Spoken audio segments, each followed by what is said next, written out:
So he was like, I ain't finna get locked up back for your I'm not doing it. Not my freedom. And I just got out and you want me to come in for a storyline for you? And we probably ain't really like that. Sometimes I wonder if this how it's supposed to. What's up, guys? This your girl, Such a Craziness. I'm coming to you, and you with another Word on the Street segment. This will be the last one for today or tonight in my case. Make sure you like, comment, subscribe, and share my video. So while we still talking about Sheree, we're gonna close her on out, close that door, and we're gonna go down the street down to her neighbor that's on the block that didn't come to her rescue. Collect call. Okay, that's why I like to call him over here. So he had the exclusive interview with the Jasmine brand, basically, you know, trying to clear his name. Like, they portray him in such a way that's not how he is, as well as he didn't stand Sheree up. Okay, that was all made up. She already knew he was on home confinement. He was on house arrest. He couldn't just be leaving willy-nilly. Okay, so let's get into this interview. In a recent interview with the Jasmine brand, the businessman opened up about the cease and desist to Bravo and the real reason behind his his lunch date disappearance. If you didn't know, last year it was reported that Tyrone, we're gonna collect call, and his team had filed a cease and desist against the network, stating that Bravo had no permission to include him in the Real Housewives of Atlanta production. Well, when asked if this was true, Collect Call confirmed that it was, and he said, I was aware of the taping, but there was no arrangement, no contract, or any agreement with me and Bravo. I don't have a problem being supportive of a significant other or somebody I'm dealing with, but when they created that narrative, and when the narrative was created in regards to me and a lunch date or something that I supposed to have with Sheree, that's when my lawyers had to jump in, because it was putting me at risk for me going back to jail. Now, brother, if it was really putting you at risk, okay then. So we just need to, you know, get mad at who we really not even get mad at, because at this point, she just back zero when it comes to me, and I'm still trying to figure out why she was holding on to you so tight. This time we're gonna work this out, we're gonna do this, it's still love there. So it was this whole storyline about Collect Call. How Collect Call didn't show up. He did you wrong. He was in jail. Why would you want to fool with a man like him? Blase, blase. But let's see. Storyline. We need him for the storyline.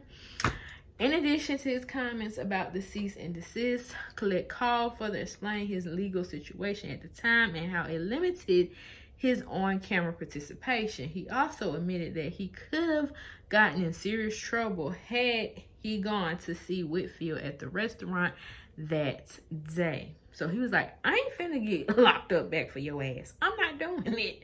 No, sirree. They ain't paying me at all, so I ain't moving.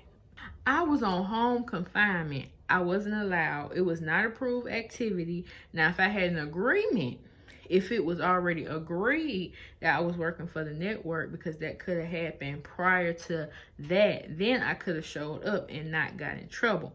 But I'm not going to risk my life for anybody. Collect Call, high five on that, brother. No, not my freedom. And I just got out and you want me to come in for a storyline for you? And we probably ain't really like that. Girl.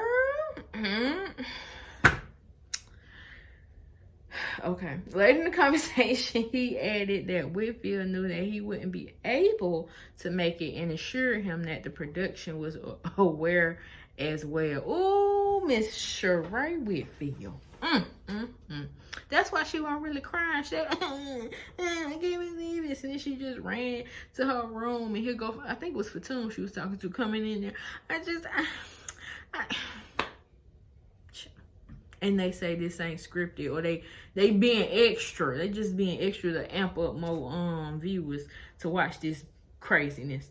I didn't stand her up, and more importantly, you can't stand up somebody where they know where you are. I don't care if it's man, woman, you know, no matter what your persuasion is, straight or gay. What the hell is he talking about? I don't care if it's man, woman, you know, no matter what your persuasion, it does say persuasion, is straight or gay, if it's your significant other or your partner, you know where they lay their heads. So in my case, you definitely knew where I was because I was under home confinement. Tyrone continued. She know that I couldn't come. We were communicating. I got a call in the wee hours of the morning about coming to Philly, but not saying I'm coming to Philly to tape. Coming to Philly to visit me and coming to Philly to sit outside on the streets to tape is a whole different narrative. And be golly, you damn right, Colette called it. What are we doing? Why am I coming to Philly? Like, you know my situation. You know my situation. I just can't be coming free willy come to see you. But you saying she already knew what time it was. Just like this whole Martell thing she got going. Child. So that's pretty much what he said. His thoughts on that. Basically, sum it all up. She knew damn well he couldn't leave where he had to be because it wasn't no agreement beforehand, before taping. And I think even before they were taping for this, they had said something about Tyrone. He didn't, you know, want to be a part of this because he couldn't. I mean, y'all ain't giving no funds either. Whoo, child. Sheree, y'all take care. Y'all tell me y'all thoughts in the comment section below. And I'll see you on the next word on the streets. Peace. Be crazy.